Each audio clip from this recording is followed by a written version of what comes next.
السلام علیکم سامعین، 14 رمضان المبارک ہے، 6 اپریل ہے۔ خبر کا عنوان ہے: عدالت نے یوٹیوبر منیش کشیپ کو 19 اپریل تک عدالتی حراست میں جیل بھیج دیا ہے۔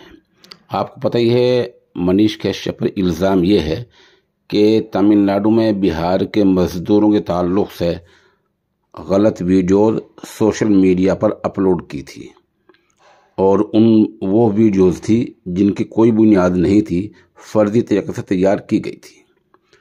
عدالتی حراست بار بار اس لیے بڑھ رہی ہے کیونکہ اس معاملے کی ملکی سطح پر جانچ چل رہی ہے۔ برائے مہربانی کسی یوٹیوبر نے یا انسٹاگرام پر یا فیس بک پر یا واٹس ایپ پر کسی نے اگر بہاری مزدوروں کے تمل ناڈو کے تعلق سے کوئی ایسی ویڈیو اپلوڈ کر رکھی ہو یا لائک کر رکھا ہو یا اس کو فارورڈ کر رکھا ہو تو برائے مہربانی اس سے بچیں، احتراز کریں۔